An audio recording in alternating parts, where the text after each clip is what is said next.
Imo থেকে screenshot হয় না কেন? অনেকেই কমেন্ট করেছেন ইমো থেকে স্ক্রিনশট হচ্ছে না, কোনোভাবে আমরা ইমো থেকে স্ক্রিনশট নিতে পারছি না। তো যারা ইমো থেকে স্ক্রিনশট নিতে পারছেন না তারা কিভাবে খুব সহজে ইমো থেকে স্ক্রিনশট নেবেন সম্পূর্ণ প্রসেসটাই দেখাবো আজকের এই ভিডিওতে। আপনারা অবশ্যই পুরো ভিডিওটি না টেনে সম্পূর্ণ দেখবেন। তো ইমো থেকে স্ক্রিনশট না হলে আপনাদেরকে অবশ্যই দুইটা সেটিংস করতে হবে। তো সেই সেটিংস দুইটা করার জন্য আপনারা সরাসরি ইমোতে চলে আসবেন। ইমোতে আসার পরে যদি এখন আপনারা সবার নিচে এই কোণার একটু লক্ষ্য করেন, দেখতে পারবেন একটা প্লাস আইকনের চিহ্ন রয়েছে। আপনারা এই চিহ্নটির উপর একটা ক্লিক করে দিবেন। তারপরে এখান থেকে দেখতে পারবেন বেশ কিছু অপশন চলে আসবে। তো এই অপশনগুলো থেকে আপনারা সবার নিচের যে অপশনটি রয়েছে মোর, আপনারা এই মোর নামে যে অপশনটি রয়েছে এইখানটা একটা ক্লিক করে দিবেন। তো ক্লিক করে দেওয়ার পরে দেখতে পারবেন এখান থেকে কিন্তু ইমোর সেটিংসগুলো ওপেন হয়ে যাবে। এখন আপনাদেরকে যে কাজটি করতে হবে, 2 নম্বরের যে অপশনটি রয়েছে সিকিউরিটি অ্যান্ড প্রাইভেসি, আপনারা এই অপশনটির উপর একটা ক্লিক করে দিবেন। তো ক্লিক করে দেওয়ার পরে যদি এখন আপনারা প্রথমে একটু লক্ষ্য করেন, দেখতে পারবেন চ্যাট অ্যান্ড কল প্রাইভেসির একটা অপশন রয়েছে। আপনারা এই অপশনটির উপর একটা ক্লিক করে দিবেন। ক্লিক করে দেওয়ার পরে এখান থেকে আবারও দেখতে পারবেন ব্লক স্ক্রিনশট ফর কলসের একটা অপশন রয়েছে।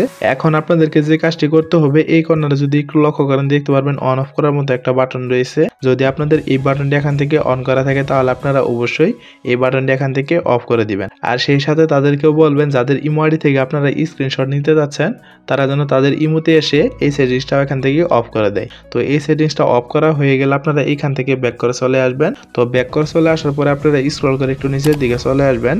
নিচের দিকে আসার পর আপনারা এইখানে একটু লক্ষ্য করলে দেখতে পারবেন প্রোফাইল প্রাইভেসির একটা অপশন রয়েছে।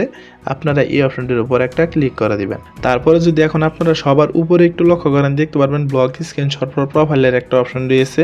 আপনারা এই অপশনটির উপর একটা ক্লিক করে দিবেন। এখন আপনারা আবারও সেম কাজটাই করবেন। এইখানে যে অন অফ করার মতো বাটনটি রয়েছে, যদি আপনাদের এই বাটনটি এখান থেকে অন করা থাকে তাহলে আপনারা অবশ্যই এই বাটনটি এখান থেকে অফ করে দিবেন। আর সেই সাথে তাদেরকেও বলবেন যাদের ইমো আইডি থেকে আপনারা স্ক্রিনশট নিতে যাচ্ছেন তারাও যেন এই বাটনটি এখান থেকে অফ করে দেয়। তো অফ করা হয়ে গেলে আপনারা এইখান থেকে আবারও ব্যাক করে চলে আসবেন। তো ব্যাক করে চলে আসার পর আপনারা এইখানে যে 3টা অপশন দেখতে পাচ্ছেন, আপনারা এই 3টা অপশন এখান থেকে একটা নোবডি সিলেক্ট করে রাখবেন। যেমনটা আপনারা এইখানে দেখতেই পাচ্ছেন আমি কিন্তু এই 3টা অপশন এখান থেকে নোবডি সিলেক্ট করে রেখেছি।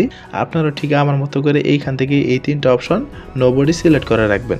এখন কথা হচ্ছে আমি আপনাদেরকে যে সেটিংসগুলো দেখিয়ে দিলাম, আপনি সহ আপনার ইমো ফ্রেন্ডগুলো যদি এই সেটিংসগুলো আপনাদের ইমোতে অ্যাপ্লাই করেন, আশা করি আপনারা ইমো থেকে খুব সহজেই স্ক্রিনশট নিতে পারবেন। তো বন্ধুরা মূলত এই ছিল আমাদের আজকের ভিডিওটা দেখে যদি আপনাদের একটু হেল্পফুল মনে হয়ে থাকে তাহলে অবশ্যই ভিডিওতে একটা লাইক করে দিবেন। আর এরকম ইন্টারেস্টিং ভিডিওগুলোর প্রতিনিয়ত পেতে চাইলে অবশ্যই আমাদের চ্যানেলটিকে সাবস্ক্রাইব করে অল নোটিফিকেশন করে রাখবেন। তো দেখা হচ্ছে পরবর্তী কোনো নতুন ভিডিওতে। সে পর্যন্ত সুস্থ থাকুন, ভালো থাকুন, আল্লাহ হাফেজ।